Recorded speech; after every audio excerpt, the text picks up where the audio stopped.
I would like to welcome you to this week's pilgrimage to St. Mary Major, being led by Dr. Jan Bentz, our friend, and myself, Deborah Tomlinson, and Robert Moynihan. We are joining you from our U.S. offices in Virginia.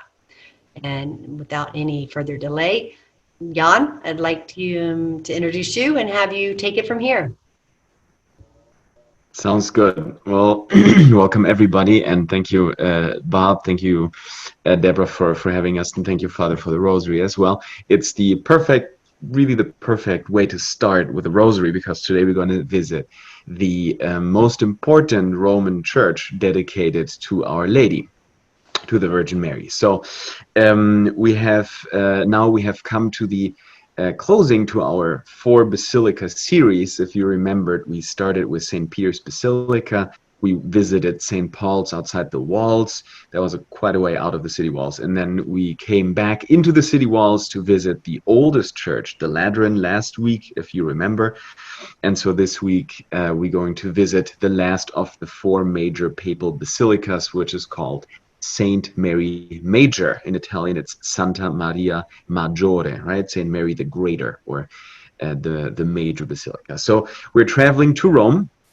As you can see, we have the Vatican City there, St. Peter's Basilica, right in the heart of Rome, and then we have a 2.5-mile walk away towards Termini train station, where we actually see today St. Mary Major. The train station is there today. Before the train station, long time before the train station, you had this massive Marian Basilica. And there we have it. We have arrived actually on the square already. So I want to take you today on this tour, and I want to take you into the Basilica itself. Now, the Basilica, there is a lot of side chapels, there's a lot of museum and a crypt and all of that. Would actually go beyond our scope, but we can visit the main part of the Basilica, and I think there's so many things to talk about that you know, at the end of this, we'll hopefully have our saturation of beauty and knowledge. St. Mary Major, as many other basilicas, especially like the Lateran, if you remember, it's actually a basilica that has multiple stages of construction, and the same is true for Mary Major. Mary Major is an incredibly old basilica, incredibly old. It doesn't look old because you look at it now, you look across the street, and you see it's a 17th century facade, but the building is kind of like a Russian doll, right? It's like a smaller church, and then an earlier church reconstructed, edified, till we get to what we have today. So the first part of this church was actually built in 430, okay, in 432 to be more precise, right after a very, very important council, the Council of Ephesus. And I don't know if you're familiar with this, but the Council of Ephesus proclaimed a very important Marian dogma, and that Marian dogma is naturally the Theotokos, the Mother of God, Mary as the Mother of God. And that in itself was a reason, and remains to be a reason, why non-believers call Christians crazy. Because we are essentially saying that there is a human being that gave birth to God. And that doesn't make any sense, or does it?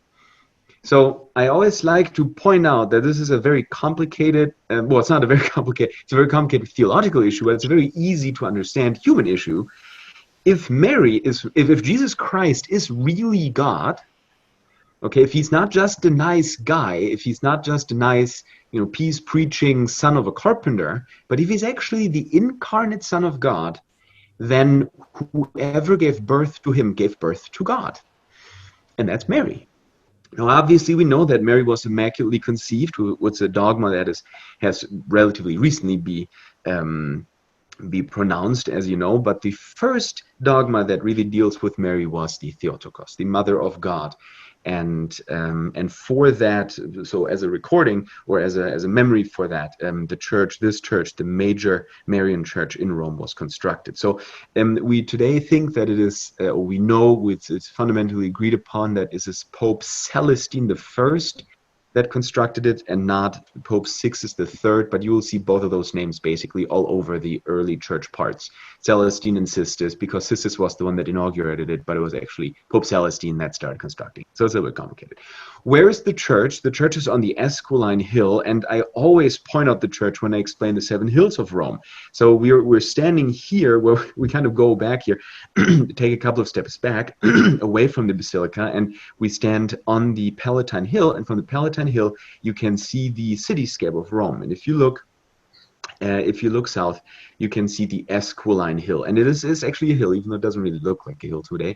And if you look just straight into the photo and then a little bit to the right, you see a bell tower and you see the double domes, and those twin domes, that is these are the domes of St. Mary Major.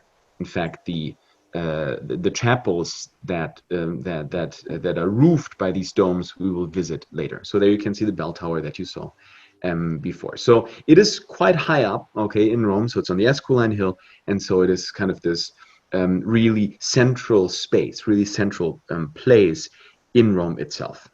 So now we're going to go back to the church itself. I just wanted to give you a little bit of a location there. Now, and there's an interesting story that is connected with the building of the basilica, and that is why the placement of this basilica was chosen. And it is connected to a miracle that is attributed and also gives a different name to this basilica. So Pope Celestine I had one night woke up and he had a dream. And the dream was that it was snowing in Rome.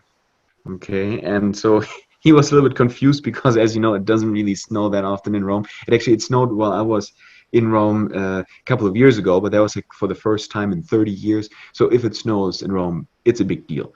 And so the Pope woke up and he was kind of confused about that dream. And he was asked by one of the nobles for an audience. And this noble, we know only by his first name, which is the name Giovanni. So he was the aristocrat or noble Giovanni, John, right? John. So John goes to the Pope and he says, Your Holiness, I had this very strange dream last night. It's the Virgin Mary that appeared to me and that told me to build a basilica, to build a church, or that we should build her church where it snowed. And the Pope's like, are you serious? Because I had the same dream. And so both of them kind of sat together and they went up to the Esquiline Hill and they identified the spot where the snow had fallen. And so that is where the St. Mary Major stands today. So if you move on, I have a painting for you. This is by Giovanni Paolo Panini, which is painted in 1744, and that shows already the basilica without the modern buildings surrounded at that very spot. For this reason, for this snow miracle that we'll see later depicted in the church, this church is also called Our Ladies of the Snow. And so St. Mary Major, so Mary basically really liking the idea of, her dogma being proclaimed and the Pope, getting her name out, wanted to make sure that the location is a good location. So she got some prime real estate on the top of the Esquiline Hill. So there you go. Now, so what we're looking at is the church itself, and we can also see the Marian Column. And the Marian Column is a great reminder that the Pope. This was actually put up by one of the kind of renovators of the church, by Pope Paul V. And so he put up a column, an ancient column, right, an ancient Roman column, and put a Virgin Mary on top. I think this is somewhat potentially.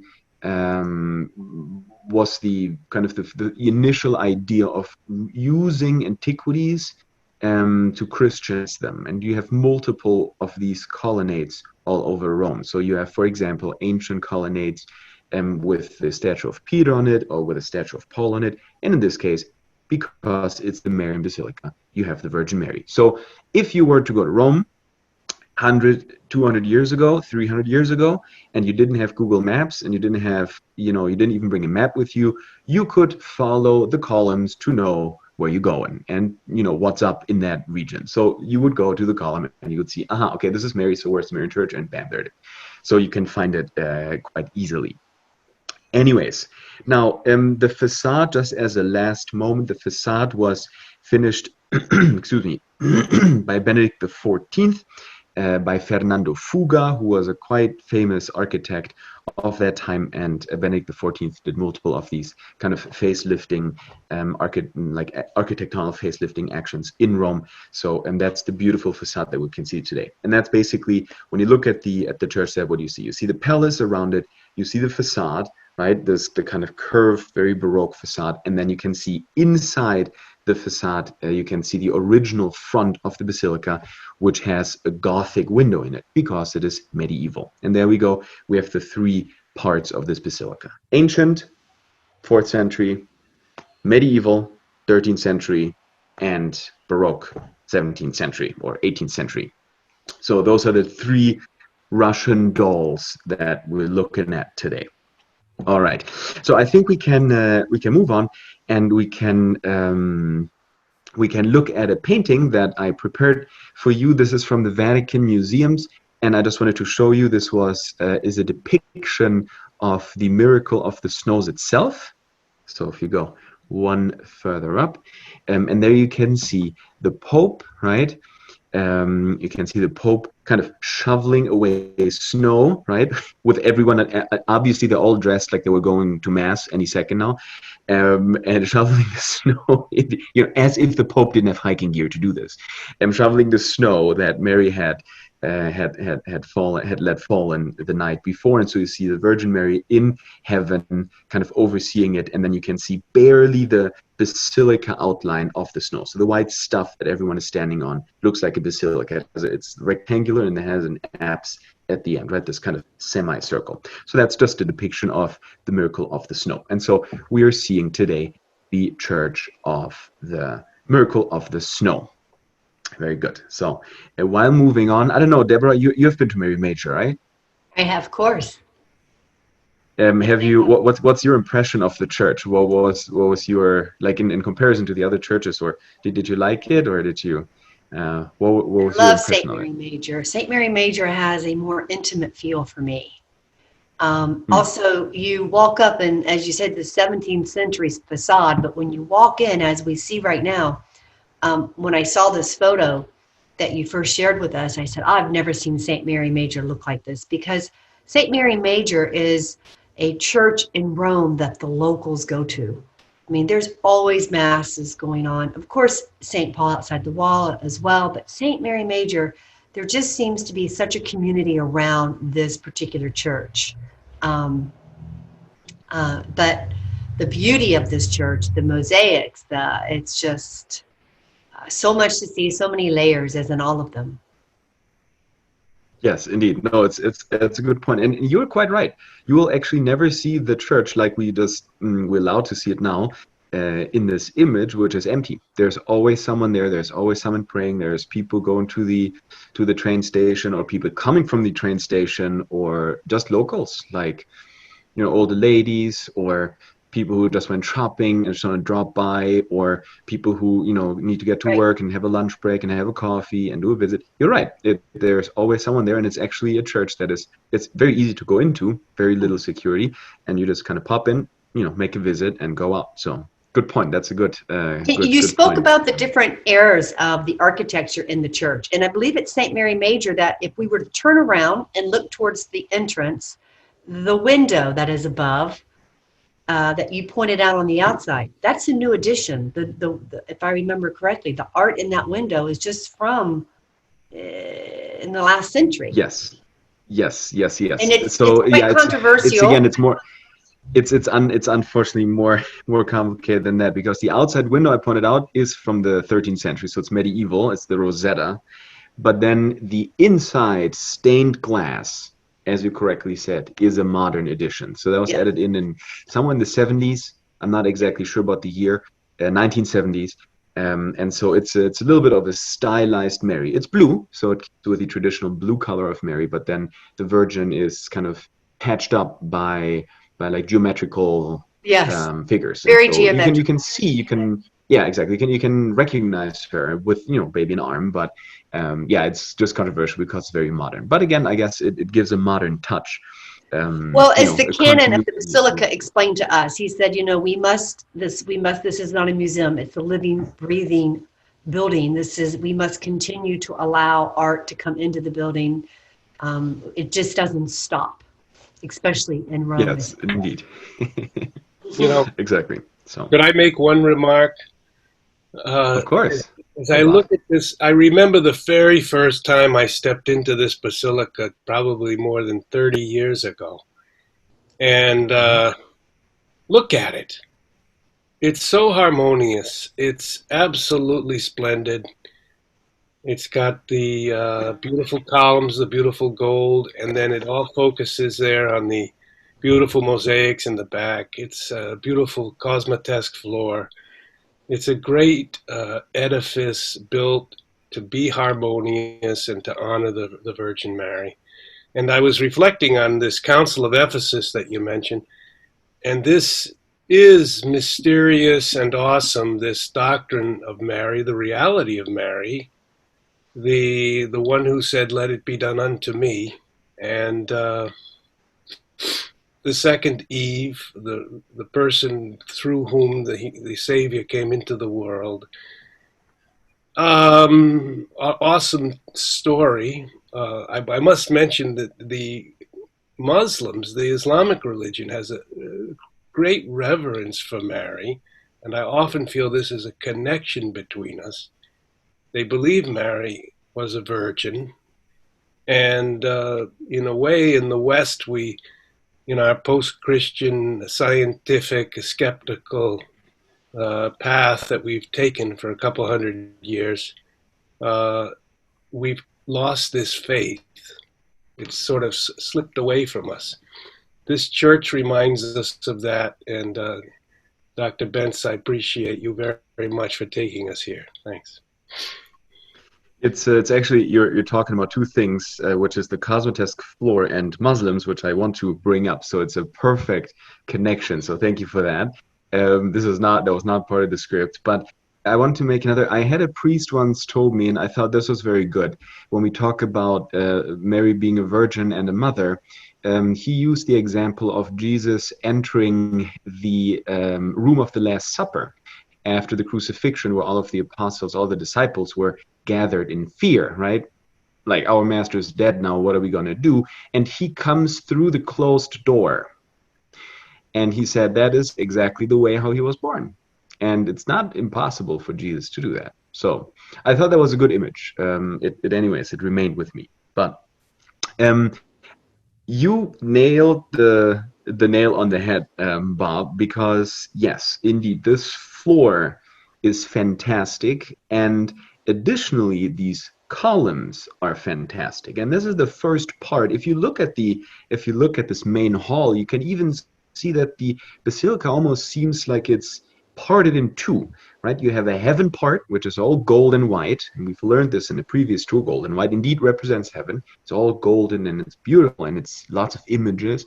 And then you have a bottom part, which is a little bit more somber, right? It's a little bit more kind of stepping back, which is composed of the cosmos floor and then the white marble columns. Now, those columns are 40 columns altogether that are used in the church, and they come from the ancient Roman ruins, and they're all of Ionian order. Now, you may not see the importance of that, but the Ionian columns for the ancient Greeks represented femininity. So for anyone who had some kind of formation in art and would also look at, for example, the temple of feminine goddesses such as Venus or Artemis or the other ones for that matter, they would see these Ionian columns. So whoever walks into Mary Major is immediately confronted with the femininity of Mary. And maybe, rectangular room doesn't really look that feminine today. But if you look at the columns, for example, they have these nice twirls, these round twirls on the top, and they look very feminine. What I like to make a comment of is that had you gone into the original basilica, you would not have seen neither the floor nor the columns. And this is something that maybe is a little bit more general, but applies here very much. The columns, and you can still see the nails and the hooks today on the top of the columns, they were dressed in fabric, okay, in a kind of like a hanging drapery or carpet, if you will. And they had carpet on the floor. So you would not see the cosmatesque floor and these columns. This is something that you now and all of us are used to because we have this kind of 18th century purist idea of art. So, if there are ancient columns, we have to be able to see the ancient columns. But the early Christians didn't think like that. They didn't want naked columns. They wanted dressed columns, because a column is also ultimately representative of the human body, and the human body shouldn't be naked. So you dress them up. Right? So you have carpets, you have drapery, and then you have a carpet on the floor as well. So you would actually not see them. And you ask yourself, okay, but why do you have a beautiful cosmatesque floor if you then just cover it up with a carpet? Why would you do that? And see, you already think from a modern perspective. The ancient Christians always knew that if you have something beautiful, you can cover it up because with something else that is beautiful, so that when you see like the carpet when you see the drapery of the columns and you push it away, then there's even greater behind it. And that's the idea of the mystery, right? The idea of there is something hidden that is far more beautiful than what the eye actually sees. And that is true for the floor and for the columns. And so why am I talking about Muslims? Because that's where the Muslims get the prayer carpet from. The Muslims get the prayer carpet from the floor covering of the Byzantine churches, of the Eastern churches that they visited, that they saw. And I immediately identified a sacred place with something where the floor is covered with carpet. So that's where and they kept it, right? So even today, Muslims use prayer carpets. So I always like to point that out, because when I learned about it at first, it kind of blew my mind. Anyways, so what we see then is exactly that. We see the Ionian columns, we see pictures, we see the windows on the side on the side walls, right? And underneath the pictures, we have different mosaics linking the Old and the New Testament. So telling the story of Moses, telling the story of Jacob, telling the story of Isaac and Abraham, and then in connection with the mystery of Mary. Now, the mystery of Mary is predominantly explained in the Triumphal Arch in the front. And that's where I want to go next with you. So the Triumphal Arch, while we move on, is subdivided into different segments. And these segments basically all show parts or scenes from the life of the Mary. So moving on, we can see that there is, for example, the Annunciation. Maybe we can go to the next image. Yeah, there we go. Perfect. So here we have the top left of the Triumphal Arch. It's kind of hard to figure out where the arch is, but it's because it's such a close-up shot. And so these are the original mid-4th century mosaics. They're incredibly old. They're in fact one of the oldest depictions of Mary in Rome and in the world. Okay, and so they are composed of different scenes here. So what we see, we have the little house of Mary on the left, and then we have the angel flying and the Holy Spirit in the depiction of a dove coming down to Mary, who's dressed like an empress, basically, which is really the Annunciation, right? And this is super cool, and I love this, because, the Annunciation is super famous, and you have tons of pictures of the Annunciation. But what was Joseph doing while this was going on, right? Joseph had his doubts. He's like, the woman that I'm about to get married to is pregnant, and I don't know what's going on. And so he actually had the angels visiting Joseph on the right side of this. So you have two angels explaining to Joseph, casting out all of his doubts, right? So the angels go to Joseph and say, okay, look, it's all good. It's going to be God. Don't worry about it. Just take care of her, and it'll be all fine. And so Joseph's doubts are relinquished. Below, you have little Jesus already born, sitting on a throne, right, on an imperial throne. How do you know it's an imperial throne? Because it has space for 3, and only one person sits there, right?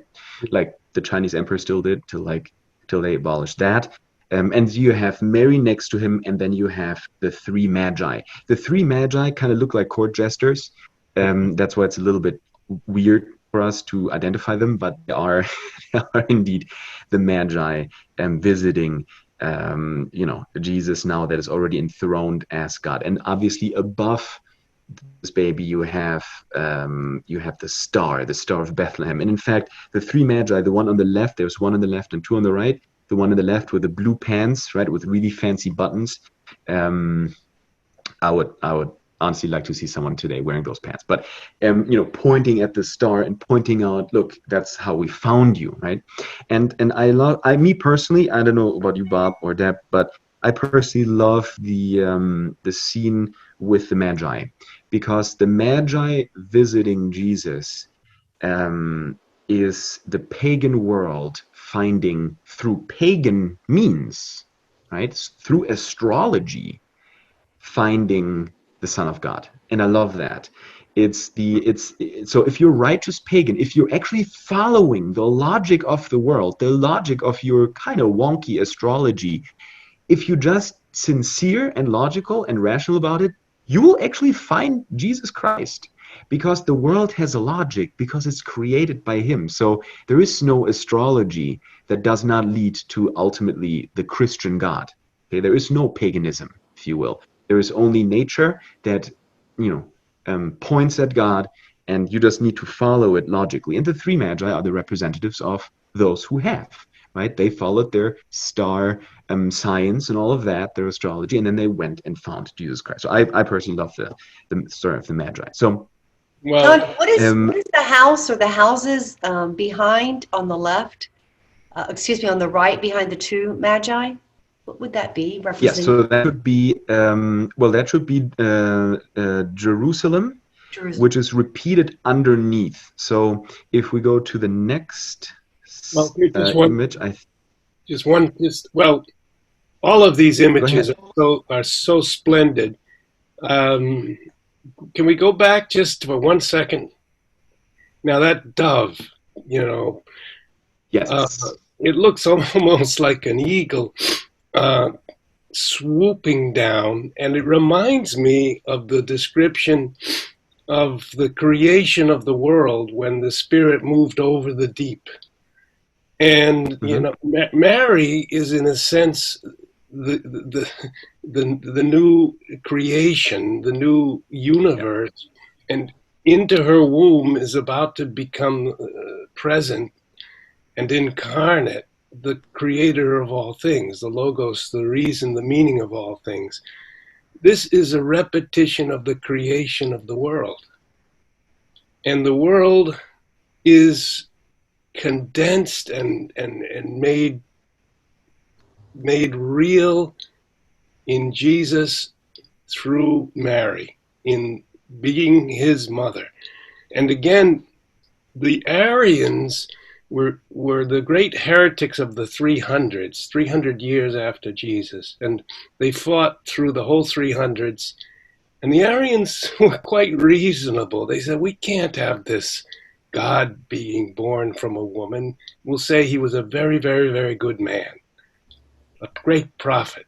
But we keep that distinction because it's too mysterious and too unreasonable. And Athanasius and the Orthodox said, no, we have to keep the truth. Mary was a woman, Jesus was divine, and Mary gave birth to Jesus, so she is the mother of God. And finally, at 431, as you described, they made this dogmatically the belief that the church follows. But this idea remained in the 400s and into the 500s and into the 600s as a kind of rejection of orthodoxy, no longer dominant. Now orthodoxy was dominant, but it was a minor key. And this argument was present in the East and present in the Arabic world where there were Christians. So Islam and the early Muslims and Muhammad, in my opinion, and we could discuss this on another occasion, but they picked up from the Arians this great respect for Jesus, the very, very great prophet, but this Arian idea that he was not divine and not equal to God. And so the view I have of Islam is a expansion and extension of the Arian heresy. That's my opinion. And all of this, Very good. this mosaics, which you're saying are the very, very oldest that we know of, I think, in Rome, from the 300s or 400s. That's 1,600, 1,700 years ago. So I'm struck and moved by. I've never looked so closely at these particular mosaics as I have today with you. So I went back one slide to pull back, just so if anyone is wondering where we are looking. Again, this is the Triumphal Arch ahead of us, and we are just looking to the left of that. So just so in case you go again, you'll say where were those mosaics, and that's where right. they are. That's right. Now, and that's maybe also kind of a footnote to a dogma, right? Because that's an endless discussion. But a dogma is usually not the beginning of a point of belief, but the end. People have the conception that only once the Pope declares a dogma, you have to believe in it, but it's actually that the belief has always existed, and that's why it can become a dogma, and it becomes a dogma because it's a time where whatever the content of the faith is under attack or is under discussion, so the Pope has to say, a final word. So let's skip this one for a second, not to get confused. Let's go to the next one, because there you can see again the arch, but now with the 3 layers. If we move on to the next one.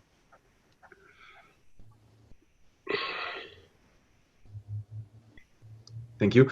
It's a little bit, it's photographed a little bit kind of tilted, but there you have up on top, right? You have the Visitation of the Magi, and then you have another scene underneath that. And so the other scene underneath that is, please back, is the There must be a big flag. What are you looking at? I'm a little, because it's been changed. No, the same, where on the bottom it says Jerusalem. So just the same arch. Just one image back from what I see now. Okay, Jerusalem, people should recognize the HI is the Latin way of writing Jerusalem. Jerusalem. So there we go. Okay, so and there you have a bunch of women with their children, right? And so this is obviously very important scene of the gospel and of the story of the birth of Jesus, because this is the slaughter of the innocents, right? Where Herod, who was depicted on the left, he's almost cut out of the picture, but you can see him on his throne, wants to make sure that Jesus is not born, or that he is killed after he was born.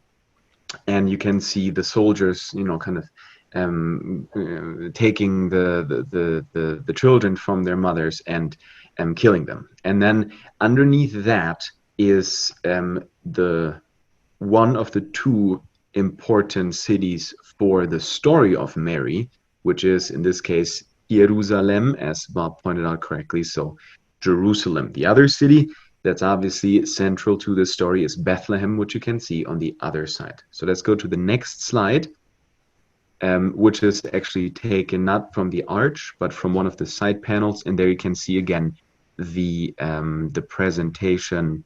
Oh, sorry, not the presentation. The Visitation of the Magi. And so this should be, I must have like a crazy lag. There you go. And this should be a little bit more familiar to your eyes, right? So this is from one of the side mosaics of the Basilica, same topic we just spoke about. But you have Mary on the throne with baby Jesus, and then the 3 Magi, all old, right? You have their wisdom represented by their beards, by the philosopher beards, and then the angel kind of leading them by means of the star. And all right, so Dr. Bentz, yeah, I wanted to drive home the point you made so beautifully. When we have these 3 kings, we have 3 non-Christians, and they're representing Persia, which is modern-day Iran, by the way. And they've come following the star. And as you said, all the peoples of the earth following their human intuitions to seek the eternal, to seek the true, to seek what is the final goal of things, find their way toward Christ. And this teaching is a profound teaching, but it allows us to have great respect for others, and especially if we ourselves have abandoned or forgotten our Christian tradition, which we have in many ways in the West. We have to be in some way apologetic of what we've thrown away. These people are seeking Christ, and they are put here in the mosaics of St. Mary Major with great respect. They're put into the scriptures as the ones who followed the star. And I think it's important to remember that always. Very good. So, moving on, now we're going to see the right side of the arch. So we have just seen the left side.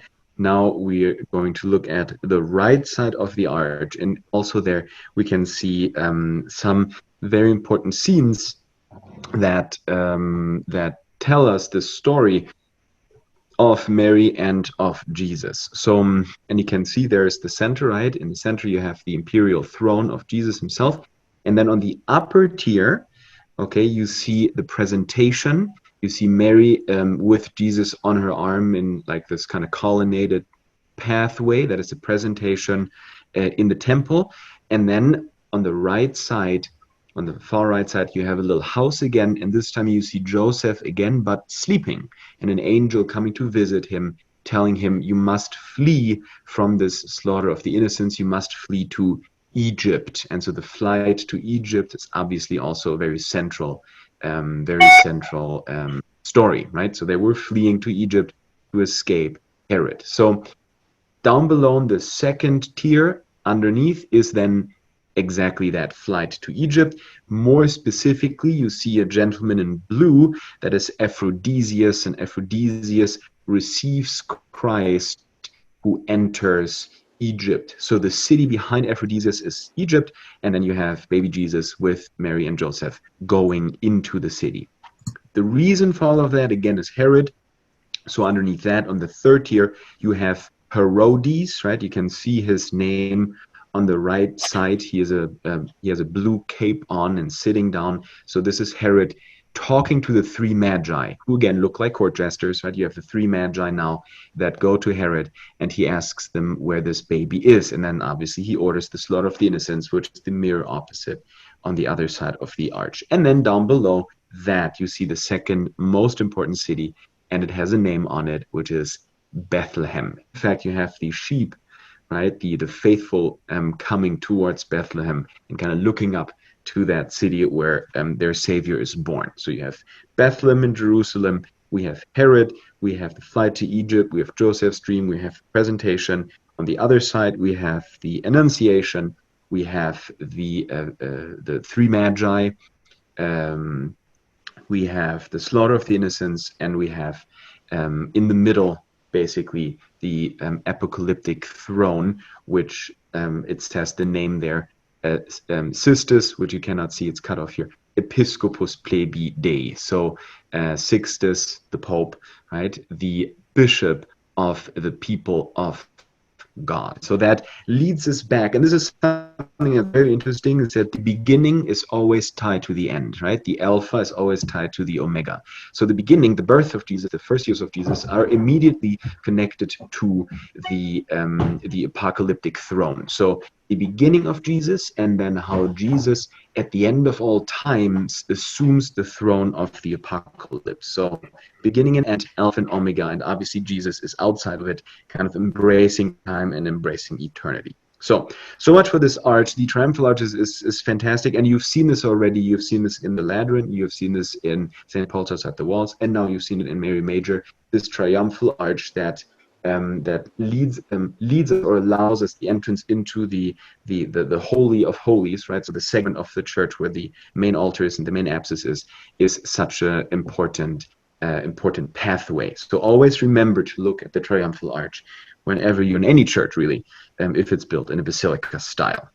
Okay, so I think Yes, Bob.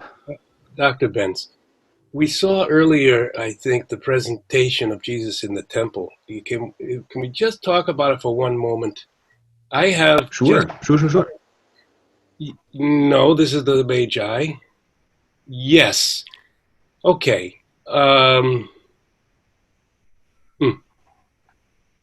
What happened? This is again from the side of the basilica. So I've taken images that connects it back to show you that these stories are repeated. This triumphal arch will give rise to depictions of the central stories, and then they change with time, right? And so if you look at a Renaissance depiction of the presentation is different, but already in the iconography, right, this very simple early 4th century here, you have a 10th century mosaic.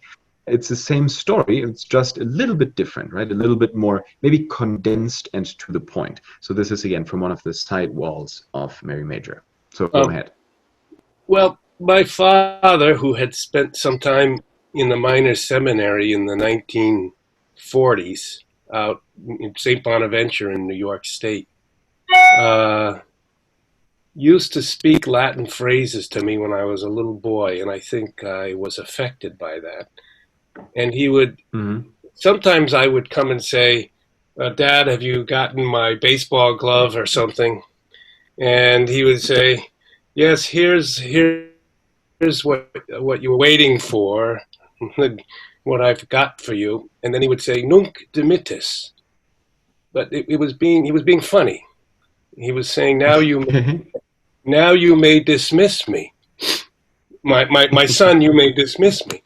Now, I only years later understood that those are the words that this old man here with the towel in his hands is Simeon. It's the words of Simeon, the high priest, who was receiving Jesus from Mary. And this was, as I understand it, the circumcision. And it was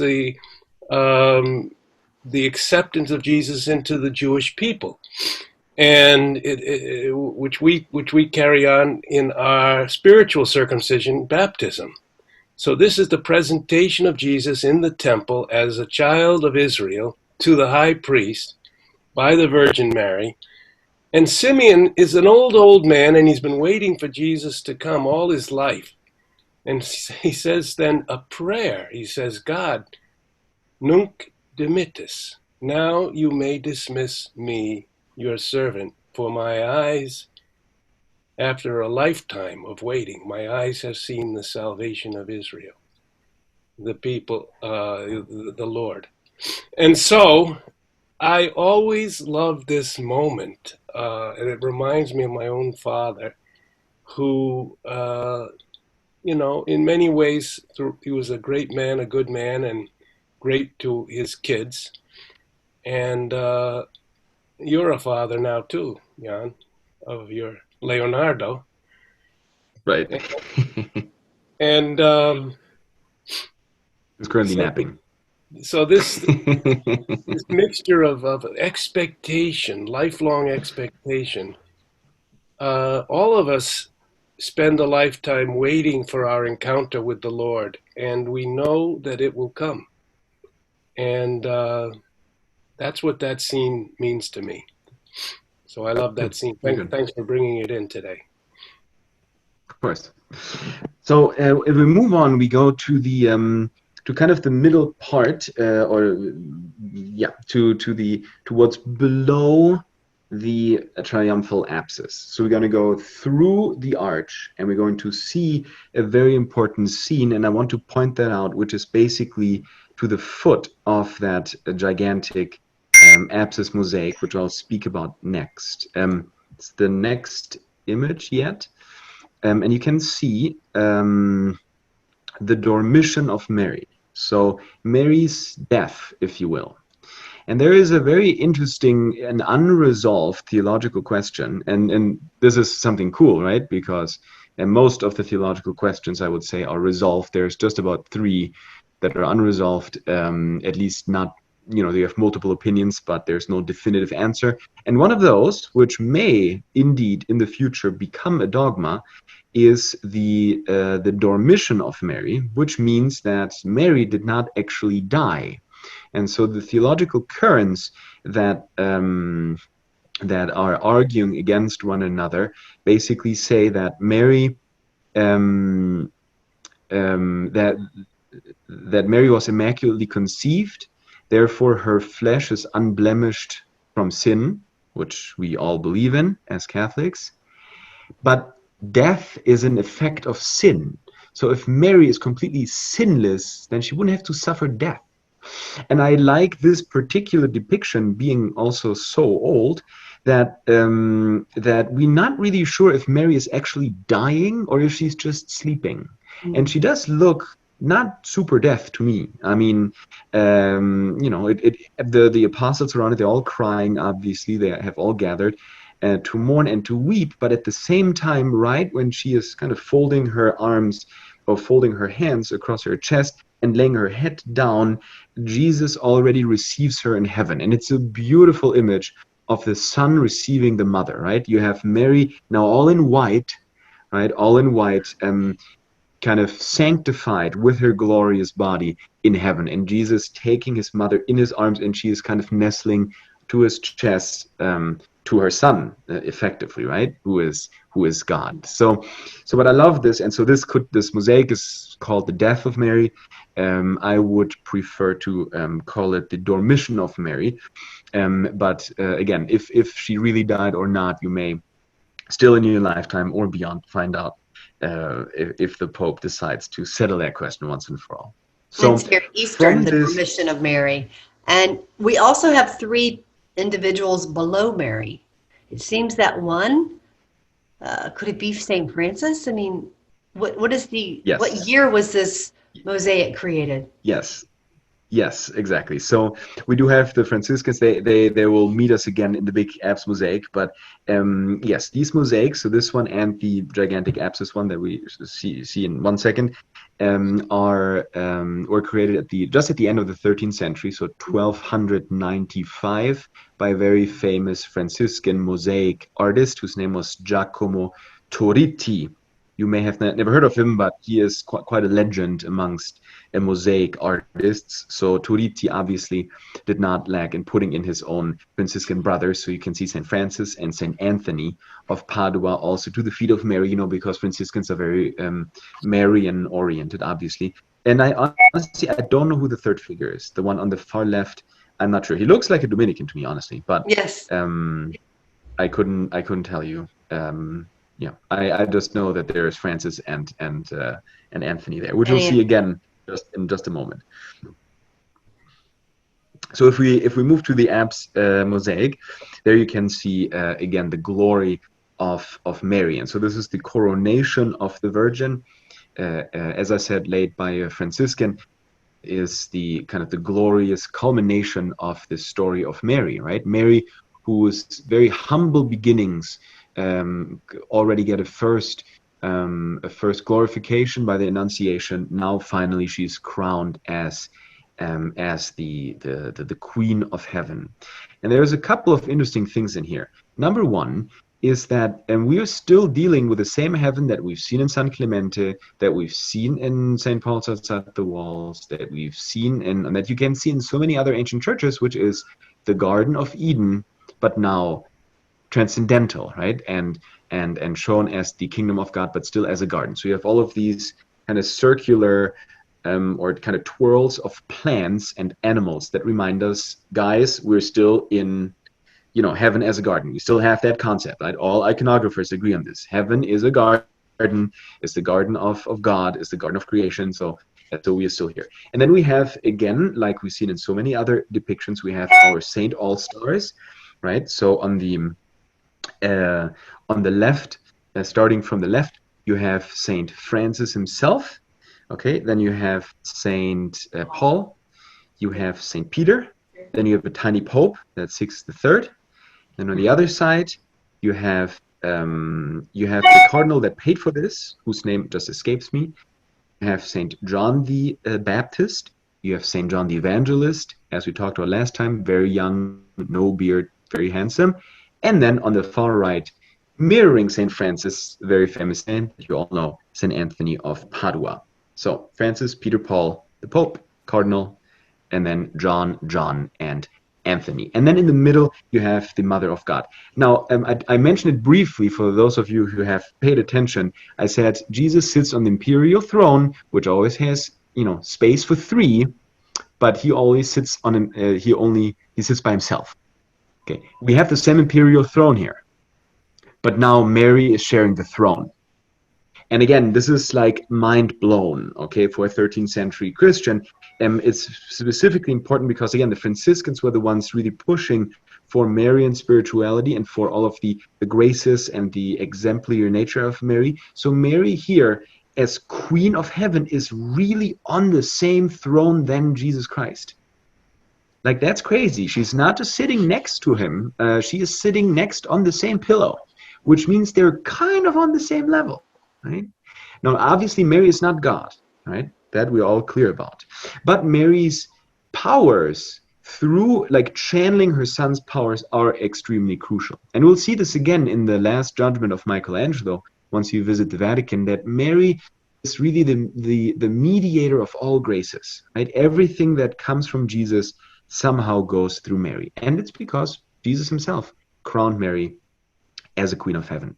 You have this beautiful idea of the cosmos, right? Of the Mary of the whole cosmos. So behind the throne, there is no wall, there is no building. It's just the sky with the stars. Okay, so it's almost like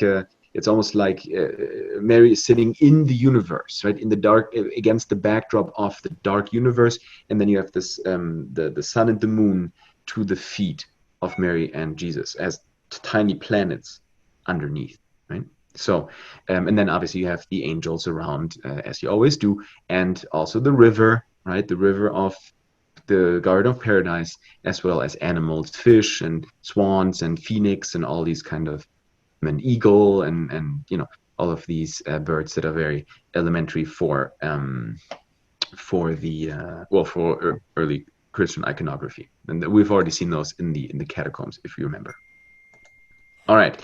Now, I would like, if Bob has nothing to add, I would like to take a step back from the apsis and just look at the altar here, at the main altar, which is, as in so many churches in Rome, has a baldacchino, so a little house within the house, just to show the importance of this altar, right, where the Eucharist is celebrated, and you have the altar there with the cross and the candles. It's, by the way, just as a side note, it is one of the most beautiful and reverent masses in Rome. Just the normal 10 o'clock Sunday Mass in St. Mary Major is truly, truly glorious. They have a huge choir. They always have a large procession. It's really something else. And it also, again, harkens back to this idea that Deborah mentioned in the beginning, that the church is really used, day-to-day basis for normal, like quote-unquote normal kind of pastoral life. So, with the Triumphal Arch from the Middle Ages, with the apsis from the Middle Ages, we move slowly to a little bit of a newer time, okay, the 17th century, and I want to show you two more large side chapels in this church. But before that, I think it may be worthwhile go down into the crypt. Now, if you look at this image, so if you underneath the baldacchino, there's a staircase down, and it leads you to this beautiful, you see the railing, right, and there are two entrance doors, and you can go down, and we're going to go down now, and we'll see the reliquary in the center and that really forms the heart of St. Mary Major. What is in that beautiful sanctuary, or in that beautiful reliquary, rather? It is a piece from the manger of Christ. Okay, so the trough, I think you call it, fundamentally, that Mary used as a manger for Christ. So his bed, right? His baby bed, okay? His pack and play, if you will. so now it was made of wood, obviously, so the Christians took a piece of that from Bethlehem and brought it over, and it was encapsulated in this glorious gold and silver reliquary and was put there for the veneration of all who visit. And again, you can see also in the next image, it's a little bit better lit, but it does have a a beautiful crypt feeling. That's why I like this darker picture. You can see the piece of wood pretty clearly actually in the inside, and you have baby Jesus, right, with his blessing hand, signature up above the reliquary, saying like, "This was my baby bed," right? And since he's God, it's quite significant.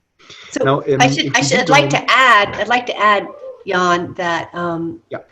we've become friends with one of the canons of this beautiful basilica, and he explained to us one time in our pilgrims that scientific studies have been done on several times on this particular relic, and he was involved in the last one, and he gave us the intricate details of the scientific study.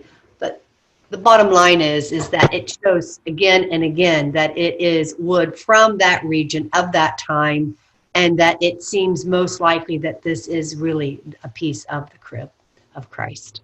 Yeah, so it's quite amazing, and it's quite beautiful relic, and it's kind of like the Christmas relic. So it's a good time to visit this also during the time of Christmas. Now, when we do see or visit relics, then we should obviously join our dear Pope here, Pope Pius IX, in prayer. And Pius IX had himself eternalized in this marble figure, which I always like. It's in the middle of the Confessio, so in the middle of that crypt, him praying in front of that piece of the manger, and it will hopefully stay there till the end of times. So he has eternalized himself. It's also a nice wink, to the tourists and pilgrims visiting that, this is what you're supposed to do.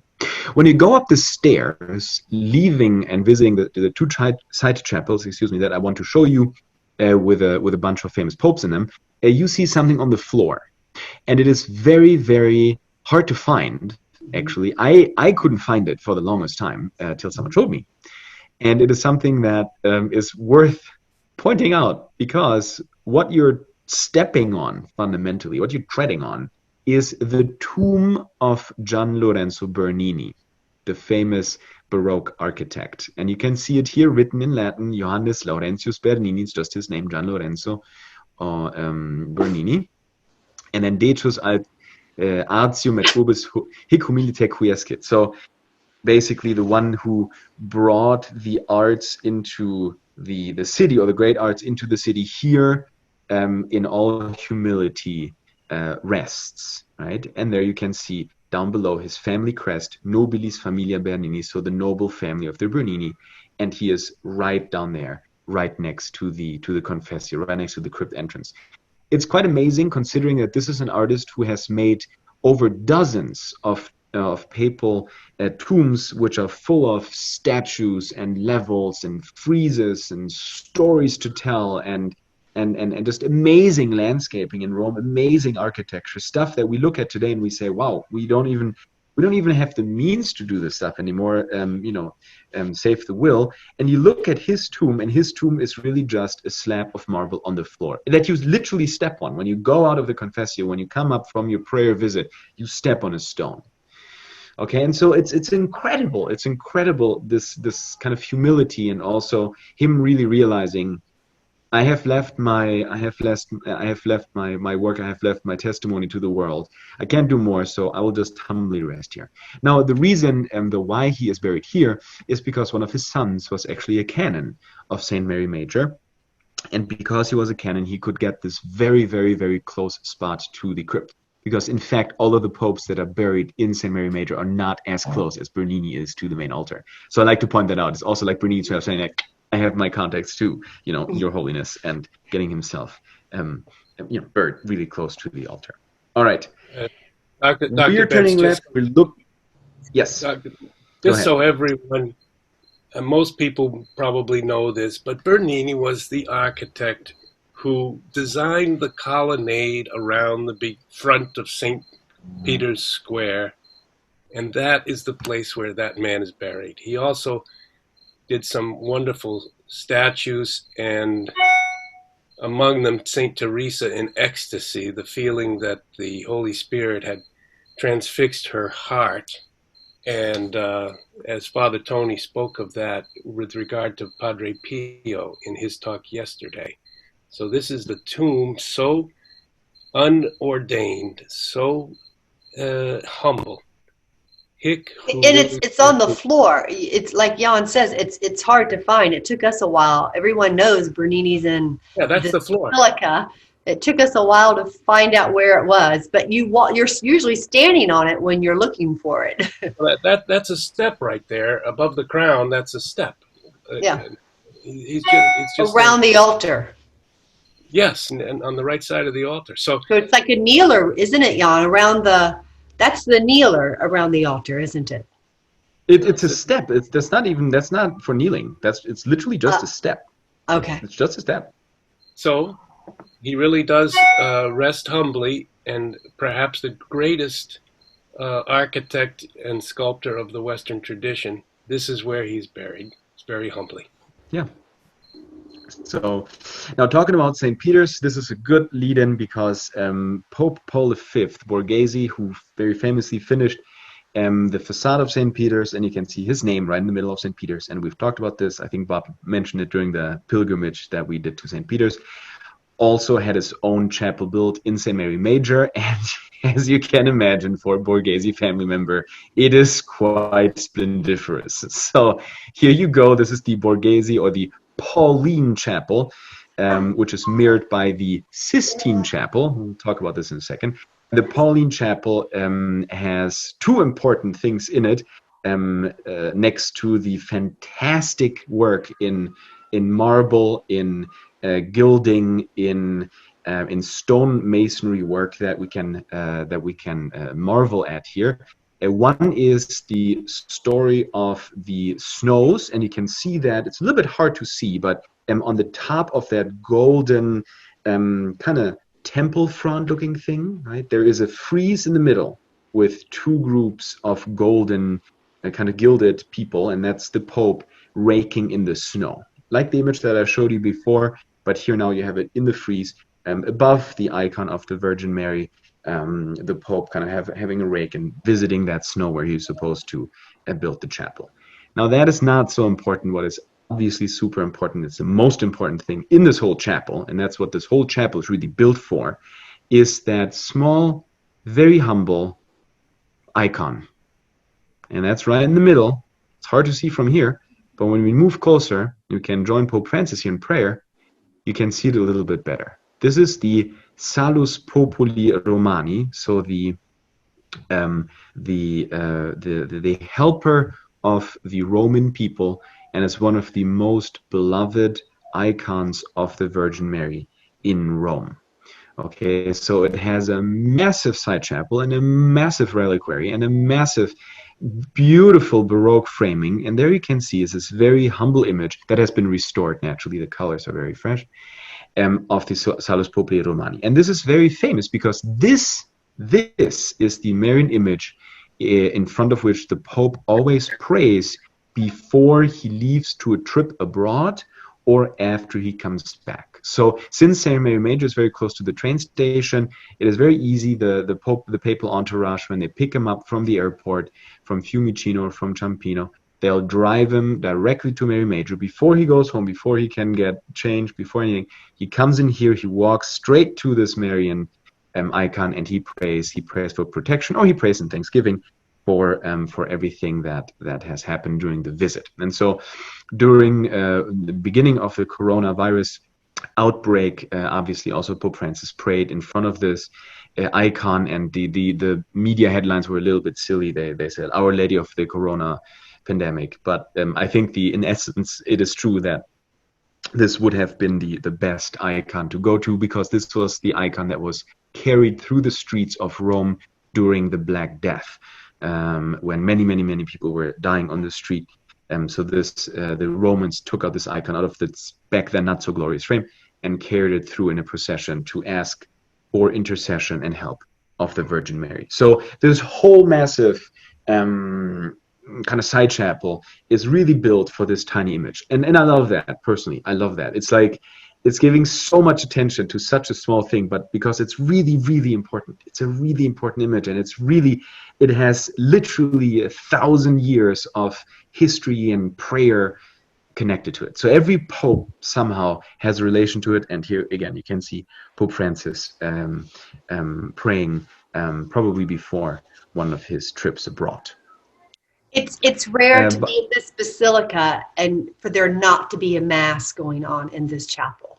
It's just continual masses being celebrated in this chapel. And it's a beautiful chapel, as you can see, with this beautiful marble statue to the left of the Pope's shoulder. It's just a chapel that you could sit in and take in all the art and the beauty. I was interrupted. Did you tell everyone who the writer of this icon is purported to be? no, it should be St. Luke, right? St. Luke, yes. Yeah. So yes, so that's another thing that is obviously important to know is that Saint Luke the Evangelist, he was also an artist, and so we have in Rome, I believe, 3 icons that claim to be written by him, and this is one of them. So again, this is also extremely early. It's an extremely important image of the Virgin Mary. So yes, no, good point. Thank you, Deborah. I didn't mention that yet, so that's a good, certainly a good and central addition. This reminds me of 2 little points, though. First, what an icon is. Deb, what do we always say? It's a window into eternity. It's a window. We don't really regard it as a picture or a painting. It's not. It's supposed to be something that leads us beyond. Mm-hmm. And the second thing is, they call it writing, not painting, to emphasize that point. And all icon writers are in a spiritual posture, and they take fasting and prayer during the time that they are writing their icons. So it's a sacramental in a way. It's not just a picture you put on your wall. It's something almost alive that gives a window toward eternity. And you don't pray to the icon, but you pray through the icon. And that's why also it's not a graven image in a sense. It's not a representation. Of course, we think of it as the representation of Mary and the child Jesus, but what it really is an entrance into her essence as mother, as virgin, as pure, as merciful, and that's why in the East there's a great veneration of icons that we share, but not so much. We've had a kind of iconoclasm, particularly since the Protestant Reformation, which actually tried to smash a lot of the icons, and their churches don't have images any longer. They're just mostly white. And this is a great issue, really. How do we understand these so that we don't understand them as idolatrous? That's why I went into this little explanation. So Paul V also really wanted the icon to be in the center of attention, because he did not get buried in this side chapel. He got buried in the side chapel that is mirroring this chapel, in the Sistine Chapel. And it's not the Sistine Chapel that you're thinking of. This is the Sistine Chapel built by Sixtus V. And so we have the dome there that you just saw. Again, also very, very kind of glorious dome with the Virgin Mary that kind of links the 2 side chapels together and obviously ties both side chapels into the general frame. And here you have the original entrance to the Crypt of St. Mary Major, also with the monumental tabernacle carried by 4 angels. And I love that, again, it's a house within a house, and it's this idea of the Russian doll, I guess, is really the best one to use. Now, Paul V was also very famous, and I may say a word about this, even though this is kind of a Pandora's box, because once you start talking about it, you can have no end. But he is the one that honored Galileo, right, by making him a member of the Papal Academy of the Lincei, or the Papal Academy of the studious, or the studied, right? And he actually supported his discoveries. So Paul V was a great supporter of the sciences, and I think that should be said, being here in his chapel. Now, before we go to Paul V, we're going to see on the other side, mirroring and also kind of follow Pope Francis here, we see the tombs of 2 famous popes. One of them is Pius V, and one of them is Sixtus V. And so we have a bunch of fifths here, which is really easy to remember. But Pius V, so the man that you see here, seated as a marble statue, is very important. No, please go back to the picture of the Pope. Pius V, so Antonio Ghislieri, was very, very important for his contribution in the Council of Trent, and therefore the Counter-Reformation, right? And so Pius V was a Dominican. He named St. Thomas Aquinas Doctor of the Church, and he also tried to fight back the Ottoman Empire, the Muslims. Very notably during his pontificate is the Battle of Lepanto in 1571. Underneath, if we can please go back to the picture where the Pope prays in front of the papal tombs, is Pope Sixtus V, whose body is partially incorrupt, and so you can see him laying there. He does have a mask on. He has a silver mask on. He was actually made a cardinal by Pius V, so that's why they're together. And I love that because Sixtus V, so the guy who was laying down in that illuminated tomb, was a Franciscan. So you have Pius V up above, who was a Dominican, and then you have Sixtus V down below, who was a Franciscan. So the two orders, who always try to also kind of sometimes argue with one another, really try to come together here to to say, okay, we're all Catholic. You can be Dominican, you can be Franciscan, but we're all Catholic. And so Pius V, that he was also created cardinal and therefore be made eligible Pope, was created by Sixtus V. So these two men really have something in common. And so finally we come to the there we go. Now we can go back to Paul V. So the kneeling Pope who built this chapel and who built the chapel to the Salus Populi Romani, and he got finally buried in the Sixtus V. So three important popes: Paul V, Sixtus V, and Pius V. Who, again, just talking about one of those popes would take up a whole hour. We don't want to do that, but I did want you not to miss the tombs. And so where I want to end the tour is indeed an image. This is my favorite image of the Virgin Mary in Rome, actually. So this I found not on my first time in Rome, certainly not, and I don't even think that I paid much attention to it during my first visit in St. Mary Major. But this is the depiction of the Regina Pacis, yet another title of the Virgin Mary, Queen of Peace, that was put up here by Pope Benedict XV at the end, towards the end of the First World War. And so she was supposed to be,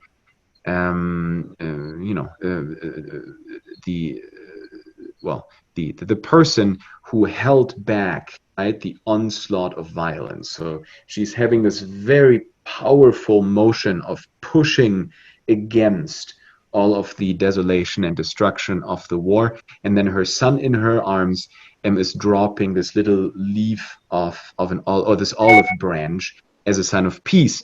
And I love this. This is my favorite. My favorite tiny detail is to the left bottom of that imperial throne that Mary sits on. You have a little dove with its wing up, waiting for the olive branch to bring it down to earth, and little baby Jesus dropping it, and the little dove goes like, "Coo, coo, coo, coo," and you're like wanting to catch the little branch. And I just love that. Additionally, the artist also added marble flowers, so Mary will always have flowers, but you can see that on the left also have flowers being brought by the pilgrims, and obviously you can have you can light up candles and stuff in front of it and to pray for our family. So I figure this would be a good place to end the tour, maybe with a prayer, also to Our Lady of Peace.